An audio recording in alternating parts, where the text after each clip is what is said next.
اسی نجاست ایسی نجاست جو معاف ہے جیسے نجاست غلیظہ 1 درہم سے کم اور نجاست خفیفہ 1/4 سے کم. تو اگر یہ کپڑے پر لگ جائے تو کیا اسے دھونا ضروری ہے؟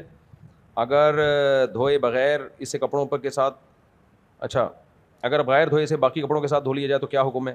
باقی کپڑوں کے ساتھ دھوئیں گے تو پھر وہ 3 دفعہ کپڑوں کو پانی بہا کے پاک کرنا پڑے گا, اور اگر انہی کپڑوں میں نماز پڑھ لیں گے تو نماز ہو جائے گی.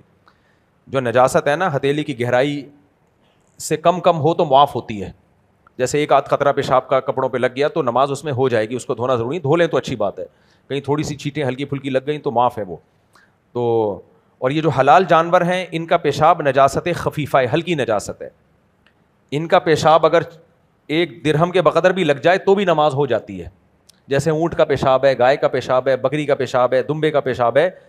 یہ پیشاب اگر کپڑوں پہ لگ جائے, جیسے چند چھینٹیں میٹیں لگ گئیں تو کچھ نہیں ہوتا, بہتر ہے دھو لو, اچھی بات تو یہی ہے. لیکن اگر نماز پڑھ لے گا تو نماز ادا ہو جائے گی. اس میں یہ ہے کہ کپڑے کے کسی عضو کے 1/4 پہ, جیسے شلوار ہے تو 1/4 شلوار جب خراب ہو جائے گی, یعنی شلوار کا 1 پائنچا اس کی بات ہو رہی ہے, ایک حصہ شلوار کا, یا آستین پہ لگ گئی وہ پیشاب لگ گیا, تو 1/4 آستین پہ جب لگے گا تو آپ نماز نہیں پڑھ سکتے, اس سے کم معاف ہے, کیونکہ یہ حلال جانوروں کا پیشاب کم درجے کی نجاست ہے. سمجھ رہے ہو کہ نہیں سمجھ رہے؟